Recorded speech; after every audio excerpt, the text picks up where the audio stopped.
ഇവിടെ ഒരു പാലക്കാട് 1-2 ഫ്ലക്സുകൾ കണ്ടു. ഞാൻ മാറാത്തത് മാറും എന്ന് എഴുതി വെച്ചിരിക്കുന്നത് കണ്ടു. ഇവിടെ നമ്മൾ ഓണത്തിന് സദ്യയും പെരുന്നാളിന് ബിരിയാണിയും ക്രിസ്മസിന് കേക്കും ഒക്കെ പങ്കുവെക്കുന്ന ഒരു സ്വഭാവം ഈ ഒരു നിയോജക മണ്ഡലത്തിനുണ്ട്. അത് മാറണ്ട, അത് മാറാതെ തന്നെ ഇരിക്കട്ടെ, അത് തുടരും. ഇവിടെ ഒരു പാലക്കാട് 1-2 ഫ്ലക്സുകൾ കണ്ടു. ഞാൻ മാറാത്തത് മാറും എന്ന് എഴുതി വെച്ചിരിക്കുന്നത് കണ്ടു. ഇവിടെ നമ്മൾ ഓണത്തിന് സദ്യയും പെരുന്നാളിന് ബിരിയാണിയും ക്രിസ്മസിന് കേക്കും ഒക്കെ പങ്കുവെക്കുന്ന ഒരു സ്വഭാവം ഈ ഒരു നിയോജക മണ്ഡലത്തിനുണ്ട്. അത് മാറണ്ട, അത് മാറാതെ തന്നെ ഇരിക്കട്ടെ, അത് തുടരും. ഇന്നലെ രമേശ് പിഷാരടി മാധ്യമങ്ങൾക്ക് നൽകിയ ഒരു 2-3 അഭിമുഖങ്ങളുണ്ട്, പ്രതികരണങ്ങളുണ്ട്. ഒന്ന് തോമസ് ഐസക്കുമായി ബന്ധപ്പെട്ടിട്ടാണ്, മറ്റൊന്ന് ഇത്തരത്തിലുള്ള ചില ആരോപണങ്ങളെക്കുറിച്ചുള്ള മറുപടികളാണ്. ഇത് കണ്ടപ്പോൾ എനിക്ക് മനസ്സിലായത്, നമ്മൾ രാഹുൽ മാങ്കൂട്ടത്തിനെ എന്തുകൊണ്ടാണ് നമുക്കെല്ലാവർക്കും ഇഷ്ടമായത്, എവിടെ നിന്നാണ് രാഹുൽ മാങ്കൂട്ടത്തിനെ നമ്മൾ ശ്രദ്ധിച്ചു തുടങ്ങിയത്, എന്ന് മുതലാണ് രാഹുൽ മാങ്കൂട്ടം കേരളത്തിൻ്റെ പൊതുസമൂഹത്തിൻ്റെ ശ്രദ്ധയിലേക്ക് വന്നു തുടങ്ങിയത്. വളരെ കൃത്യമായിട്ട് അയാളുടെ നാക്കിൻ്റെ മൂർച്ച തന്നെയായിരുന്നു അതിൻ്റെയൊക്കെ പ്രധാനപ്പെട്ട കാര്യം, അല്ലേ? രാഹുൽ മാങ്കൂട്ടം രാഷ്ട്രീയ രംഗത്തേക്ക് വരുന്നത് എങ്ങനെയാ? അയാൾ 18 വർഷമായിട്ട് രാഷ്ട്രീയ പ്രവർത്തനം നടത്തുന്ന ഒരു വ്യക്തിയാ. പക്ഷേ എന്ന് പറഞ്ഞാൽ ഒരു രാഷ്ട്രീയ നേതാവായിട്ട് അല്ലെങ്കിൽ ഒരു പ്രവർത്തകനായിട്ട് 10-18 വർഷത്തോളമായി ഈ പറയുന്ന രാഷ്ട്രീയ മേഖലയിലുള്ള രാഹുൽ മാങ്കൂട്ടത്തിനെ നമ്മൾ ശ്രദ്ധിച്ചു തുടങ്ങുന്നത് വളരെ കൃത്യമായി പറഞ്ഞു കഴിഞ്ഞാൽ കഴിഞ്ഞ 2021 നിയമസഭാ തെരഞ്ഞെടുപ്പിന് ശേഷമാണ് നമ്മൾ രാഹുലിനെ ശ്രദ്ധിച്ചു തുടങ്ങുന്നത്, അല്ലേ? അതും ചാനൽ ചർച്ചകളിലൂടെ. വീണ് കിടന്നിടത്ത് നിന്ന് എഴുന്നേൽക്കാൻ പറ്റാതിരുന്ന കോൺഗ്രസ് എന്ന് പറയുന്ന പ്രസ്ഥാനത്തെ കൈപിടിച്ചുയർത്തുന്ന ഒരു വ്യക്തിയായിട്ട് നാക്കിൻ്റെ മൂർച്ച കൊണ്ട് മാത്രം അയാളുടെ മുമ്പിൽ പെട്ടവരൊക്കെ മുറിവേറ്റിട്ടല്ലാതെ അവിടെ നിന്ന് എണീറ്റ് പോയിട്ടില്ല, അല്ലേ? അങ്ങനെയുള്ള പാലക്കാടിൻ്റെ ജനപ്രതിനിധിയായിരുന്ന രാഹുൽ മാങ്കൂട്ടത്തിൻ്റെ സ്ഥാനത്തേക്ക്, അതേ കസേരയിലേക്ക് രമേശ് പിഷാരടിയെ കൊണ്ടുവന്നിരുത്തുമ്പോൾ അയാളുടെ വാക്കുകളിൽ അതിനേക്കാൾ വെല്ലുന്ന, രാഹുലിനെ വെല്ലുന്ന രീതിയിൽ അല്ലെങ്കിൽ അതോളം സമാനമായ ഒരു നാക്കിൻ്റെ മൂർച്ച. കുറച്ചുകൂടി വ്യത്യാസം എന്താണെന്ന് ചോദിച്ചാൽ രാഹുലിൻ്റെ നാക്കിൻ്റെ മൂർച്ചയ്ക്ക് അത് പുറമെ നിന്ന് കാണാമായിരുന്നു അതിൻ്റെ മൂർച്ച നമുക്ക്. പക്ഷേ രമേശ് പിഷാരടിയുടെ നാക്കിൻ്റെ മൂർച്ച കൊണ്ടറിയുമ്പോഴാണ് നമുക്ക് മനസ്സിലാവുന്നത്. ഒന്ന് വളരെ പ്രത്യക്ഷത്തിൽ നമുക്ക് മനസ്സിലാവുന്ന ഒന്നായിരുന്നെങ്കിൽ മറ്റൊന്ന് അത് അനുഭവത്തിലൂടെ മനസ്സിലാകുന്ന ഒന്നാണ് എന്നുള്ളതാണ് ഈ കഴിഞ്ഞ ദിവസങ്ങളിൽ രമേശ് പിഷാരടി തിരിച്ചു വെക്കുന്നത്, അല്ലേ? ഇപ്പോൾ തോമസ് ഐസക്ക് കോമാളി എന്ന് വിളിച്ചപ്പോൾ അത് അയാളുടെ സ്വാതന്ത്ര്യമാണ്, എനിക്കതിൽ പ്രശ്നമില്ല എന്ന് പറഞ്ഞ് അതിനെ ഒരൊറ്റ സെൻറ്റൻസ് കൊണ്ട് മറിക്കുമ്പോൾ തിരിച്ചൊരു ചോദ്യം വരുന്നുണ്ട്, അതേ സ്വാതന്ത്ര്യം താങ്കൾക്കും ഇല്ലേ എന്ന്. അതിനുള്ള മറുപടിയായിരുന്നു, ആ സ്വാതന്ത്ര്യവും എനിക്കുണ്ട്, എനിക്ക് സംസ്കാരവുമുണ്ട്. ആ സംസ്കാരം എല്ലാവർക്കും കിട്ടുകയുമില്ല, അത് കിട്ടാൻ ഇച്ചിരി പാടാണ് എന്നുള്ളത്. എന്ന് പറഞ്ഞാൽ കിട്ടിയതിലും വലുത് തിരിച്ചു കൊടുക്കുകയാണ്, അല്ലേ? ഇപ്പോൾ അയാൾ പറഞ്ഞ ഡയലോഗൊന്ന് നിങ്ങൾ നോക്കിയേ. മാറാത്തത് മാറും. എന്താ മാറാത്തത്? ഓണക്കാലത്ത് സദ്യ വിളമ്പുന്നത് മാറണോ? അതോ പെരുന്നാളിന് ബീഫ് ബിരിയാണി വിളമ്പുന്നത് മാറണോ? അതോ ക്രിസ്മസിന് കേക്ക് മുറിക്കുന്നത് മാറണോ? ഇതൊന്നും മാറണ്ട. മാറാത്തതൊക്കെ മാറാതെ തന്നെ തുടരണം. അതാണ് പാലക്കാടിന് ആവശ്യം, അതാണ് കേരളത്തിനും ആവശ്യം. സംഘപരിവാറിൻ്റെ അജണ്ടകളെ ഒരൊറ്റ വാക്ക് കൊണ്ട്, ഒരൊറ്റ സെൻറ്റൻസ് കൊണ്ട് നമ്മളൊക്കെ സംഘപരിവാറിനെതിരെ സംസാരിക്കാൻ ഇരുന്ന് കഴിഞ്ഞാൽ 1/2 മണിക്കൂർ വേണ്ടി വരും നമുക്ക് എന്തെങ്കിലും ഒന്ന് പറഞ്ഞ് പ്രതിഫലിപ്പിക്കാൻ. ഇത് അതൊന്നും വേണ്ട, ഒരൊറ്റ സെൻറ്റൻസ്. നിങ്ങളൊന്ന് ആലോചിച്ച് നോക്ക്. ഇപ്പോൾ ആ ബൈറ്റ്, ഞാൻ നിങ്ങളെ കാണിച്ചിരിക്കുന്ന ബൈറ്റ് വെറും 16 സെക്കൻഡ് മാത്രം. എന്ന് പറഞ്ഞാൽ ഒരു സെൻറ്റൻസ് പറയേണ്ട സമയം, ആ ഒരു സെൻറ്റൻസ് പറയേണ്ട സമയം കൊണ്ട് ഒരു അജണ്ടയെ തന്നെ പൊളിച്ചെടുക്കുകയാണ്. അതും പാലക്കാട് പോലെയുള്ള ഒരു മണ്ഡലത്തിൽ. വലിയ എ ക്ലാസ് മണ്ഡലമാണ്, ശക്തി കേന്ദ്രമാണ് എന്നൊക്കെ പറയെങ്കിലും 18,806 വോട്ടിനാണ് രാഹുൽ ജയിക്കുന്നത്. കഴിഞ്ഞ 3 ടേമുകളിലായിട്ട് ഷാഫി പറമ്പിൽ വിജയിച്ചു കൊണ്ടിരിക്കുന്ന സ്ഥലം എ ക്ലാസ് മണ്ഡലമാണെന്നാണ് പറയുന്നത്. ആയിക്കോട്ടെ, നമ്മൾ അവകാശവാദങ്ങളെയൊന്നും നമ്മൾ നിഷേധിക്കേണ്ട, അതൊക്കെ അങ്ങനെ തന്നെ ആയിക്കോട്ടെ. പക്ഷേ പാലക്കാട്ടെ ജനതയ്ക്കൊരു പ്രബുദ്ധതയുണ്ടല്ലോ, കേരളത്തിലെ ജനതയ്ക്കൊരു പ്രബുദ്ധതയുണ്ടല്ലോ, അതിനെയൊക്കെ നമുക്ക് ചോദ്യം ചെയ്യാൻ പറ്റുമോ? അപ്പോൾ മാറാത്തതൊന്നും മാറ്റേണ്ടതല്ല, മാറാത്തതൊക്കെ അങ്ങനെ തുടരണം. നമുക്ക് എന്ത് വേണം? ഓണത്തിന് സദ്യ വേണം, വിഷുവിന് കണിയൊരുക്കണം, പെരുന്നാളിന് ബീഫ് ബിരിയാണി വേണം, വേണ്ടേ? അവിടെയും തീരോ? ഇല്ല. ക്രിസ്മസിന് നമുക്ക് കേക്ക് മുറിക്കണം, പുൽക്കൂട് വെക്കണം, അല്ലേ? കഴിഞ്ഞ ക്രിസ്മസിന് പാലക്കാട്ടെ അവസ്ഥ നിങ്ങൾ കണ്ടില്ലേ? കരോളുമായിട്ട് ചെന്നിറങ്ങിയ 12, 13, 11, 14 വയസ്സുള്ള വിദ്യാർത്ഥികളെ RSS ക്രിമിനലുകൾ ആക്രമിക്കുകയാ. അതിൻ്റെ മുമ്പത്തെ ക്രിസ്മസിനോ? അതും പാലക്കാട്, കേരളത്തിൽ സംഭവിച്ചിരിക്കുന്ന രണ്ട് ഇൻസിഡൻറ്റുകൾ. ക്രിസ്മസുമായി ബന്ധപ്പെട്ട് ക്രിസ്മസ് ആഘോഷത്തിന് നേരെ, കരോളിന് നേരെ, അതുപോലെ പുൽക്കൂടിന് നേരെ ഒക്കെ ആക്രമണമുണ്ടായ 2 ഇൻസിഡൻറ്റുകളും ഉണ്ടായത് പാലക്കാട്ടാ, അല്ലേ? അപ്പോൾ അവിടെ മാറാത്തത് മാറണോ? വേണ്ട. നമുക്കെന്ത് വേണം? ഈ പുൽക്കൂടുകൾ കാലങ്ങളായിട്ട് വിശ്വാസികൾ കൊണ്ട് നടക്കുന്നതാ, അത് ഇനിയും തുടരണം. ക്രിസ്മസിന് കേക്ക് മുറിക്കുന്നത് കാലങ്ങളായിട്ട് തുടരുന്നതാ, അത് ഇനിയും തുടരണം. കരോൾ സംഘങ്ങൾ വീടുകൾ കയറി ഇറങ്ങുന്നത് കാലങ്ങളായിട്ടുള്ളതാ, അത് ഇനിയും തുടരണം. ഓണത്തിന് സദ്യ വിളമ്പണം, പെരുന്നാളിന് ബീഫ് ബിരിയാണിയും വിളമ്പണം, അത് ഇനിയും തുടർന്നു കൊണ്ടേയിരിക്കണം. മാറാത്തതൊന്നും മാറ്റേണ്ടതല്ല എന്ന് പറഞ്ഞാൽ സംഘ് പരിവാർ അജണ്ടകളെ ഒരൊറ്റ സെൻറ്റൻസിലൂടെ പൊളിച്ചെടുക്കുന്നു.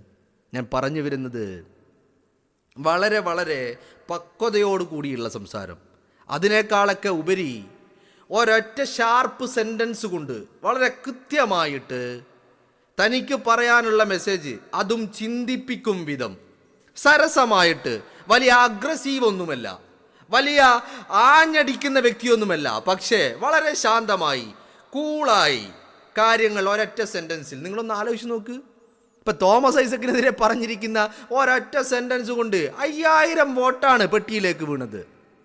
ഇപ്പം സംഘ് പരിവാറിനെതിരെ മാറാത്തതൊന്നും മാറേണ്ട, അതൊക്കെ അങ്ങനെ തുടരണം. നമുക്ക് ക്രിസ്മസ് ആഘോഷിക്കണം, നമുക്ക് ഈ പെരുന്നാൾ ആഘോഷിക്കണം, നമുക്ക് ഓണം ആഘോഷിക്കണം, നമുക്ക് വിഷു ആഘോഷിക്കണം, നമുക്ക് കരോളുമായിട്ട് വീടുകൾ കയറി ഇറങ്ങണം. ഇതൊന്നും മാറ്റേണ്ടതുമല്ല, മാറേണ്ടതുമല്ല. ഇത് കേരളത്തിൻ്റെ തനിമയാർന്ന പാരമ്പര്യമാണ്. അത് സംഘ് പരിവാറിന് തീരെഴുതി കൊടുക്കാനുള്ളതല്ല കേരളം. മനസ്സിലായില്ലേ? ഒരു കൂട്ടർ രാജാവിൻ്റെ തീട്ടം തിന്നുമ്പോൾ മറ്റൊരു കൂട്ടർ പശുവിൻ്റെ ചാണകമാണ് നക്കുന്നത്. അത്തരക്കാരല്ല കേരളത്തിൻ്റെ പൊതുസമൂഹത്തെ നയിക്കേണ്ടത്. വളരെ കൃത്യമല്ലേ? സെൻറ്റൻസ് വളരെ കൃത്യമല്ലേ? മെസ്സേജും വളരെ കൃത്യമാണ്. അതാണ് ഞാൻ പറയുന്നത്.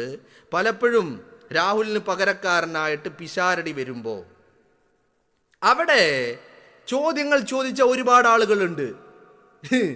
എനിക്ക് അതൊന്നല്ല കോമഡി. അതിപ്പോൾ കുറച്ച് ദിവസമായിട്ട് ഇല്ല കേട്ടോ. ഞാൻ ആദ്യഘട്ടത്തിൽ രമേശ് പിഷാരടി പാലക്കാടിൻ്റെ സ്ഥാനാർത്ഥിയാണെന്നൊക്കെ പറഞ്ഞുള്ള വീഡിയോകൾ ചെയ്യുമ്പോൾ അതിന് താഴെ ഞങ്ങൾ BJPക്ക് വോട്ട് ചെയ്യും, സീറ്റ് BJPക്ക്, പിഷാരടി തോക്കും. ആരാ പറയുന്നേ? പാലക്കാട് പോയിട്ട് വോട്ടർ ലിസ്റ്റ് പോലും പേരില്ലാത്ത അന്തം കമ്മികളാണ് പറയണേ. സംഘ് പരിവാറുകാരല്ല പറയുന്നേ. രാഹുലിനെ പിന്തുണക്കുന്നവരുമല്ല പറയുന്നത്. പിന്നെ ആരാ പറയുന്നത്?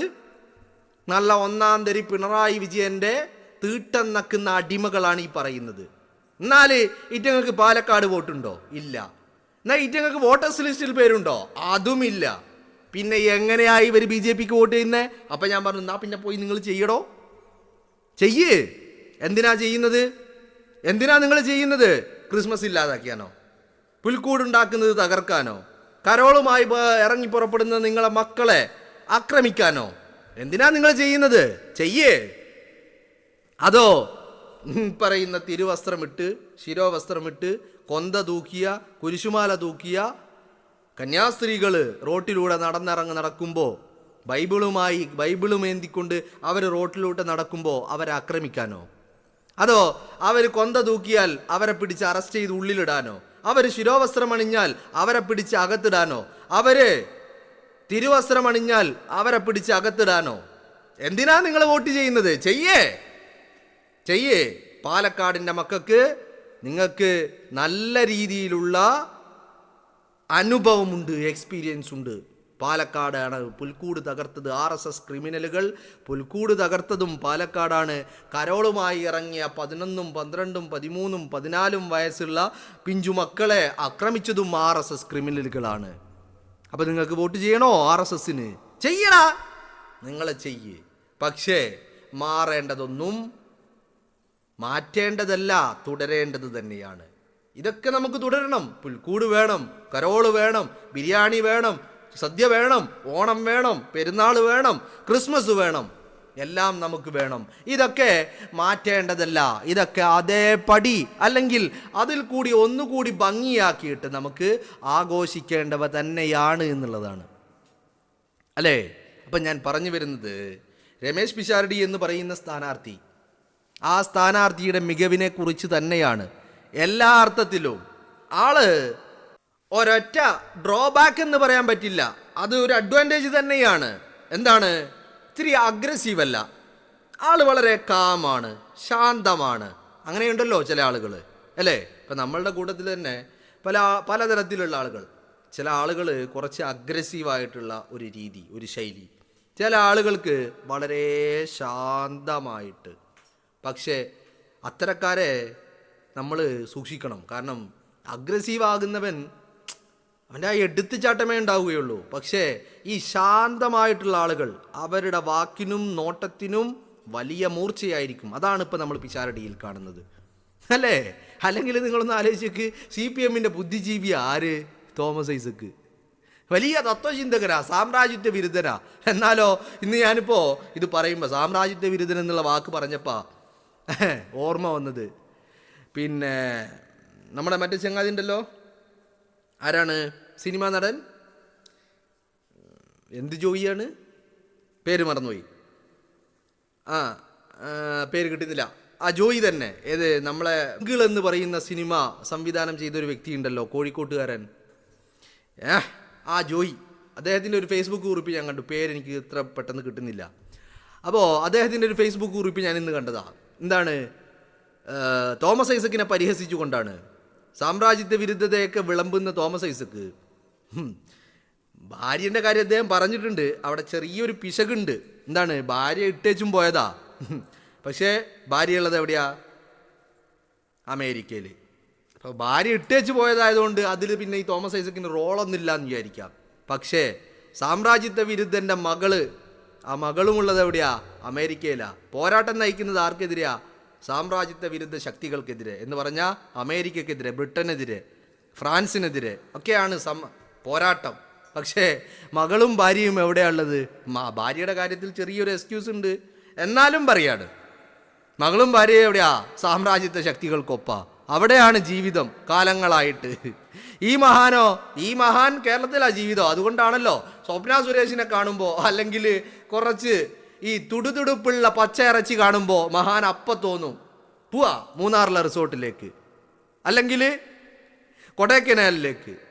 അങ്ങനെയാണ്. മഹാന് പിന്നെ മറച്ചു വെപ്പൊന്നുമില്ല, ചോദിക്കും. യെസ് ആണെങ്കിലും നോ ആണെങ്കിലും ഉടനടി ചോദിക്കും. സ്വപ്ന സുരേഷിനെ കണ്ടപ്പോഴും ആദ്യം ചോദിച്ചത് മൂന്നാറിലെ റിസോർട്ട് ബുക്ക് ചെയ്യട്ടെ എന്നാ. അപ്പോൾ ഈ മഹാൻക്കൊക്കെ ഒരൊറ്റ സെൻറ്റൻസിലാണ് പിഷാരടി മറുപടി കൊടുത്തത്. പിഷാരടിയുടെ ഈ കഴിഞ്ഞ ദിവസത്തിലെ ചില പ്രതികരണങ്ങൾ എടുത്തു നോക്കിയാൽ നിങ്ങൾക്ക് പരിശോധിക്കും, മനസ്സിലാകും. ആളെ കാണുമ്പോൾ വലിയ കാമാണ്, വലിയ ശാന്തത.